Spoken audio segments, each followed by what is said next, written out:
Hello and welcome back to my Dandelion Diaries. I have a interesting video today. I am going to be participating this month in a YouTube loop group, which I have done previously, I think last year. I don't remember which month it was, but I did do one last year. And so as the other loop group suggested, this would be a chain of videos with a bunch of lovely creators in the planner community, ranging from people who use like Hobonichi planners to happy planners to just bullet journaling, any kind of planning. And for this video's theme, and everybody's video, is going to be reading or books. So I'm going to be showing you guys all of the different ways that I like to keep track of my reading in my books and journals. Also, if you're coming from Kat's video over at Planning Calm, thanks for stopping by. I hope you enjoy. And at the end of this video, if you would be so kind as to go to the next person, which is going to be Miss Lisa Marie, the creator of this loop, I will have all of her information tagged down below, as well as the loop itself, in case you're interested in anybody specific. But without further ado, let me open up one of these and we'll get started. So the first book that I want to talk about in my reading tracking, I guess, is my actual reading journal. This is a Magic of I A5 notebook in the blank. So there's blank pages in here. And the color of this, I believe, is fawn. They have a whole bunch of different colors to choose from, and I'm pretty sure this one's called fawn.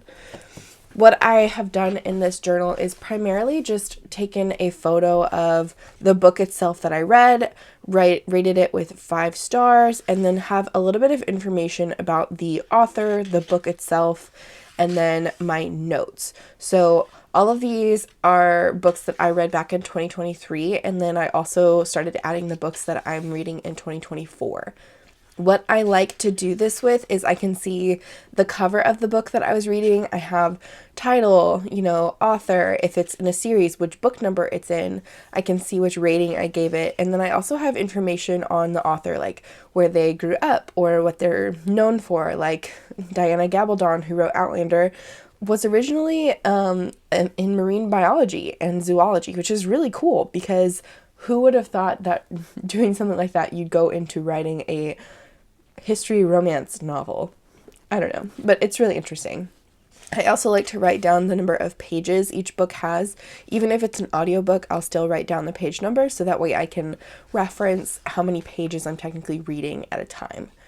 I will say I don't have photos for all of the books in here, and I have books that I either haven't finished or books that I have finished and haven't reviewed yet. For instance, I have finished A Court of Silver Flames, but I haven't written down my little synopsis yet, which, fair warning, if you read any of these, or can read any of them, my handwriting is not super great. There may be some spoilers in there, but this is my main way of tracking my reading. It's just keeping a journal specifically dedicated to reading and what I have read so far. I do plan on adding to this and keeping up with this journal until it is completely finished before I start a new reading journal. This may transform in the way that I'm logging stuff in future months or years or something, but I don't think it's going to be, I don't know, I don't think I'm going to finish this journal anytime soon just because I'm not a super fast reader. I do like to do a lot of other hobbies and a lot of other things, so reading isn't my top priority, but I'd like to have a space specifically dedicated to the books that I am reading. Next up, I want to talk about my Hobonichi HON. I do not share this on my channel because it does have a lot of really personal information in it. This is the chunk factor so far after 3 months if you're curious, but I mainly use this for memory keeping and really personal things, so I'm not going to show a whole lot in here, but I did want to show what I am using as my reading tracker. So in the beginning of the planner, there is the extra month of December, and since I wasn't going to memory log back in December for this specific planner, I wanted to repurpose this spread into something else. So I'm going to try to zoom you guys in to show a little bit more of what's going on just because it is really tiny. So I basically covered up everything that involved planner on this spread. So like I covered up the December that was up here, I covered up all of the days of the week, I covered up the dates or days of the month, I guess, and then I went ahead and just kind of covered everything up with stickers. Obviously, this may not be the best solution if you're not a really sticker happy person like me. You could always use whiteout, I guess, if you just wanted to keep it really simple, but I like the way this looks and it was really easy to set up. I do have a video. This was part of my setup video for this planner on this channel, though, if you're interested in how I really set it up.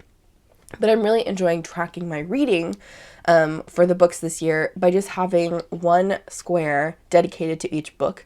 So I'm writing down the book title, the book author, and then I'm using my 5-star ratings from my shop to denote how I'm reading that book. I really love seeing it like this because I have color coded it as well. So I have denoted all the books I read in January to be this kind of like a goldish color, and then February was pink, and so far in March I've only read one book, and it was Pride and Prejudice, and that one is denoted in green. My goal this year is to do 2 books per month, so I feel like I'm really on track right now, and I'm really happy with myself and like how I'm accomplishing this, but I'm also really grateful that I can look at it in a snapshot view like this and see, okay, no matter which book it was that I read, I did read at least 2 because I color coded it this way. And since I'm using this as like a more memory planner, it's easier for me to see it in a snapshot view like this. The last place that I like to keep track of my reading is in my everyday carry, my everyday planner, my A5 common planner. I love this thing. It has just been fantastic. So I primarily use this to track reading in the back, but I've also been lately tracking it in my weeklies. So before I would do a kind of like timeline of my day and then like mark down, okay, I'm going to do some reading. Like this one, I was reading Neon Gods by Katie Robert back in the end of February. And so I just used one of my stickers again to kind of denote that. But instead of doing it in a more chronological order, I have tried out a new type of layout, which I am absolutely loving, and it's more of like a weekly dashboard. I recently did a video on this as well. So what I like to do now is have just a little section in my weekly that shows, okay, I am doing my currently reading here. So this week I was currently reading Pride and Prejudice, which I finished. So I have again a little sticker denoting that, but it's also in the weekly section so I can see, you know, what I'm currently reading. Like here's this current week that we're on. I have a little section here for it. But the main place that I track my reading in this planner is actually in the back notes pages. So much like the Hobonichi HON, how I'm doing things in, or Hobonichi HON, how I'm doing things with the color coding here at the top, I did the same color code in my common planner, but I have a whole bunch of different information going on. So again, let me zoom you guys in and I will try to explain this as best I can. So on the left side of the page, I like to keep track of the date that I start the book, the date that I finish the book, the author, and then the book title. Sometimes I will include like book number 2 if it's a series, but most of the time I just do the book title because if I'm reading a series, I like to read it from start to finish. There's a few exceptions though, like the Outlander series, I didn't quite finish that one, and the Shadow and Bone series I'm still working on. But anyways, I like to keep all that information here. And again, I use that same color code where I did kind of like that goldish color for January, pink for February, and green for March. So when I look at this in a snapshot view, I can still see, okay, I'm reading at least 2 books per month, which is corresponding with my goals. On the right side of the page is, again, kind of similar information to what I'm putting in my reading journal, The Magic of I book. So I have the number of pages here, my 5-star rating, again, using the ones for my shop, and then I have a little notes section. I don't have notes for every single book, but I'm trying to make at least a little comment on it, just so I can have more of a recollection of what I felt when I was reading it. I would say that the notes here are, again, like a snapshot, and the notes in my actual reading journal are more of a in-depth synopsis of what I was feeling while I read it, what I thought about it, etc. Like I have way more space obviously than just a 2-line little space here on my common planner.